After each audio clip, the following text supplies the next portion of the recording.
est exactement 19 h à Bamako et alentour. Merci encore une fois de votre soutien sans faille à Cherif La Télévision. Bonsoir mesdames et messieurs.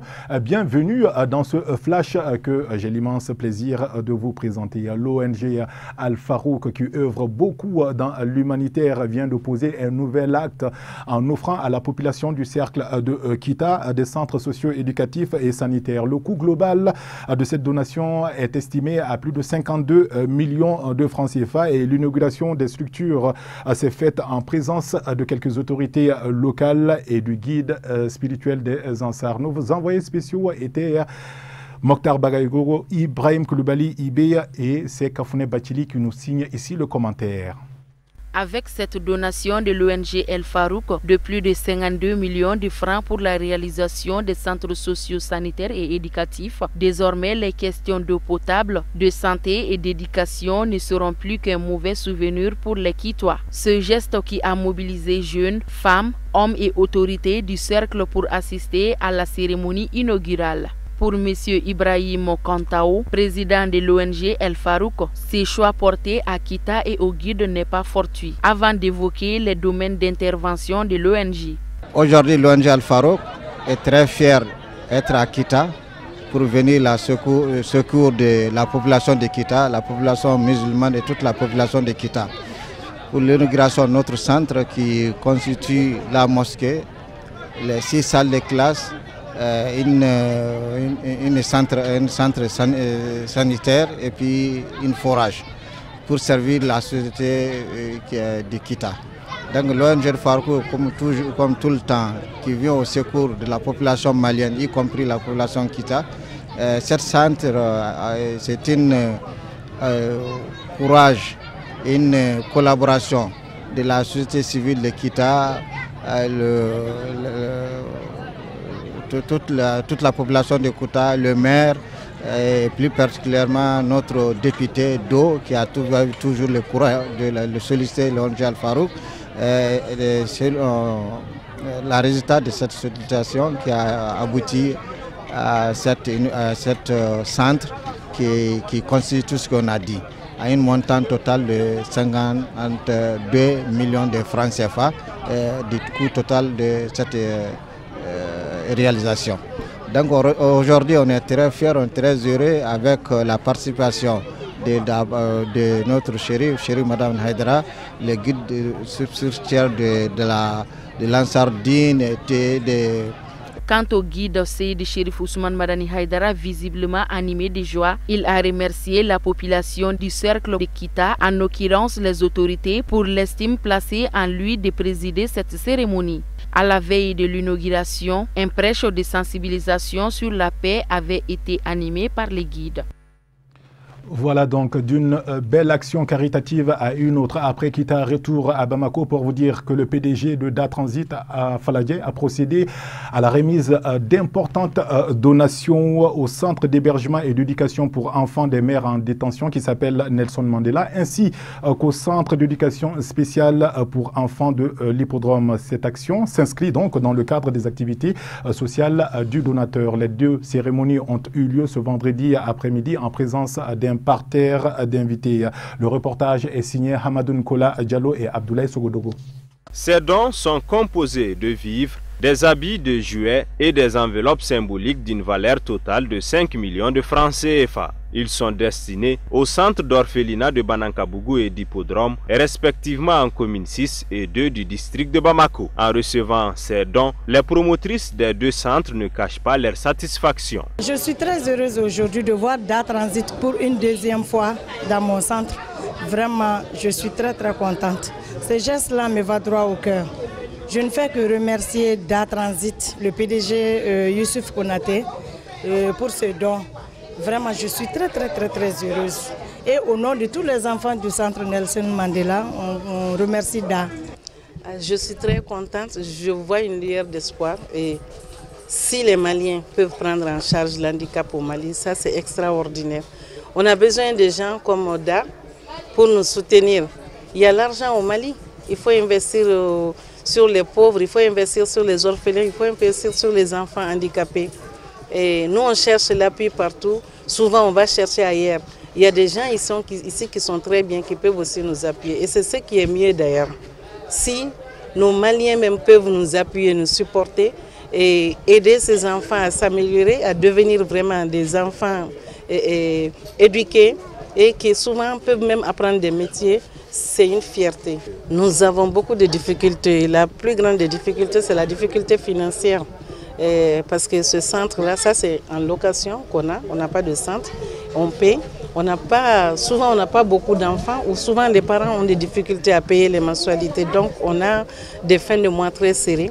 Et ce qui fait que la plupart des dépenses basculent sur moi-même, la promotrice, et c'est mon salaire. Je suis chercheur, c'est mon salaire que je prends pour payer la location. Et souvent, j'ai mon mari aussi qui m'appuie beaucoup. Le centre Nelson Mandela a été créé en avril 2013 et accueille 35 enfants. En remettant ses dons, le PDG de Da Transit s'est dit très touché par la situation des enfants abandonnés et des mères en détention. L'humanitaire, je peux le dire, je le sens, je le fais et ça ne date pas d'aujourd'hui. Madame Boudi, elle est témoin. Au-delà de ça, j'ai mes collaborateurs ici qui en savent un peu. C'est quelque chose qui fait partie de ma vie et dont vraiment j'invite toute la jeunesse malienne, toute la jeunesse d'Afrique à pouvoir vraiment s'intéresser à ces enfants.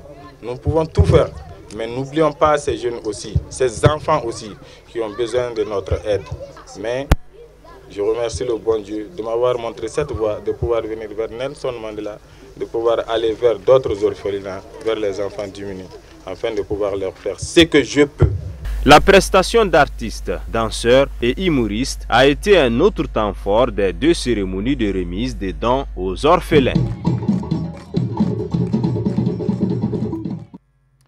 Voilà donc un des doyens de l'entreprise citoyenne malienne, Sotelma Malitel, a fait valoir ses droits à la retraite ce vendredi après-midi dans les locaux de la direction technique de la dite société. Monsieur Adama Konota a eu droit à une grande cérémonie pour ce départ à la retraite après de nombreuses années de bons et loyaux services. Et beaucoup d'émotions pour lui et ses désormais anciens collaborateurs de Sotelma Malitel. Étaient présents pour Chérif La Actualité, Abdul Karim Sako et Mohamed Sidibeya. Modeste mais symbolique, cette cérémonie l'est.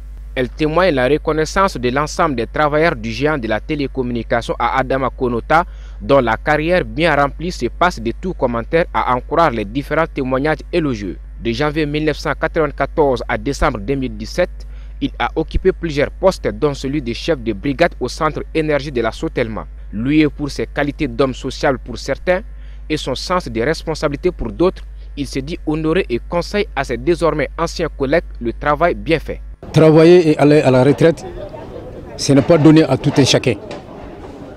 Donc quand Dieu te prête une longue vie et santé, on arrive à la retraite la plupart du temps. Donc je remercie toujours Dieu par rapport à cette gratitude qui m'a été offerte. Ce que je peux donner comme conseil à ceux que je laisse derrière moi, c'est que le travail bien fait a toujours un mérite. Donc s'assurer que ce qu'on fait toujours est bien fait. Donc même si quelqu'un ne te dit pas merci, tu as la conscience tranquille pour le travail bien fait.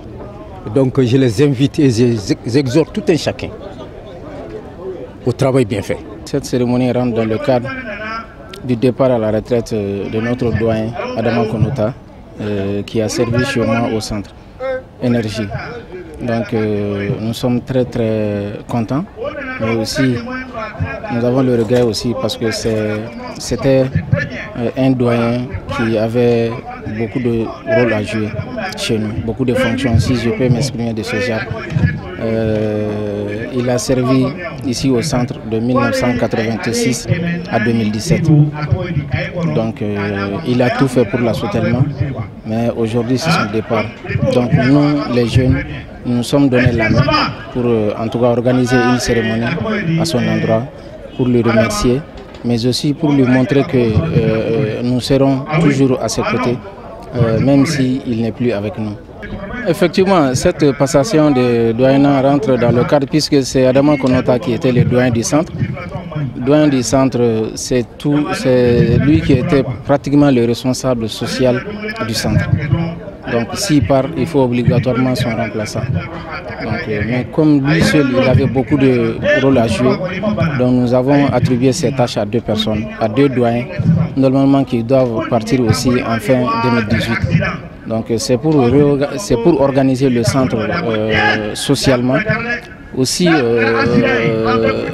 même dans le domaine du travail, parce que moi je suis son chef de centre, mais je ne fais rien sans lui.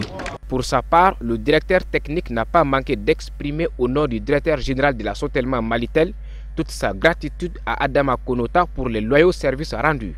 C'est une manière de motiver les autres qui sont encore en activité, pour leur montrer réellement que et le centre, et la direction, et l'entreprise tout entière est toujours reconnaissante pour ses collaborateurs, en activité ou même après la sortie. Donc c'est un moment pour nous de remercier le travail bien fait des travailleurs de la Sotelma.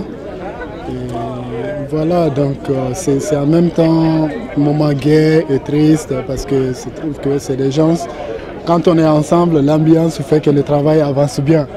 Mais après le départ, Dieu sait l'impact que cela va avoir sur l'ambiance globale. Mais connaissant bien les différents collaborateurs, je ne doute pas du tout une seconde que le même enthousiasme va rester. Plusieurs retraités de la Sotelma Malitel ont honoré de leur présence à cette cérémonie au cours de laquelle M. Konota a passé la doyenneté à Mamadou Keita et Amadou Kossa. Des attestations de reconnaissance ont été décernées à plusieurs agents en guise d'encouragement. Cette soirée a été agrémentée par la prestation du comédien Tcheblé Traoré. Voilà, une cérémonie qui finit en beauté. Avant de boucler ce flash d'informations, voyons à présent ce qui fait la une de l'actualité africaine. Au menu de la compilation d'aujourd'hui, entre autres, la RDC et la Côte d'Ivoire où les militaires font parler d'eux. Le commentaire est signé aujourd'hui Omar Kouyaté.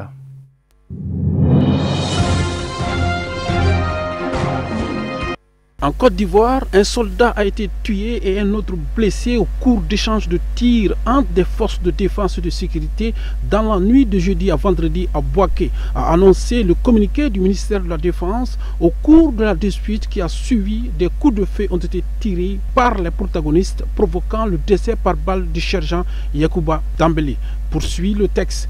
Toujours selon le communiqué, une enquête sera diligentée pour cerner tous les contours de ces événements qui mettent à mal la nécessaire fraternité d'armes devant exister en tous les corps des forces de défense et de sécurité.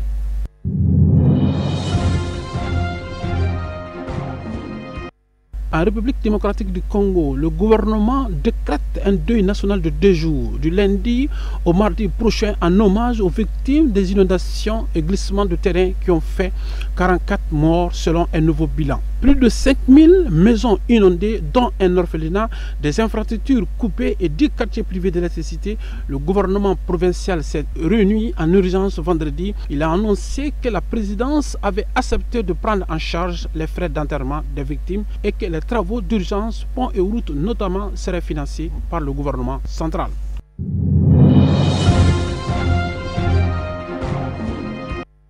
L'Égypte a commencé à appliquer des mesures draconiennes pour lutter contre l'immigration clandestine. 5 passeurs viennent d'être condamnés à la prison à perpétuité par la cour d'assises d'Alexandrie. Des peines sans précédent.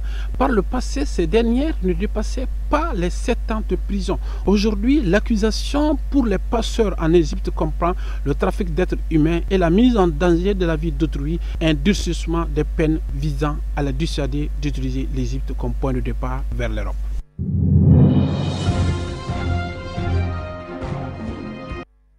À Madagascar, le chef de l'État malgache a présenté ses vœux pour l'année 2018 le vendredi 5 janvier. L'occasion pour lui de faire le bilan à 1 an de la fin de son mandat. Si Madagascar reste un des pays les plus pauvres au monde, il a tenu à souligner les avancées, notamment le retour à la croissance avec un taux de 4,1% en 2017. 2018 sera une année primordiale à Madagascar puisque l'élection présidentielle doit se tenir à la fin de l'année. Le président n'a pas clairement annoncé annoncé sa candidature, mais il a demandé au peuple malgache de lui donner plus de temps pour parvenir à redresser le pays.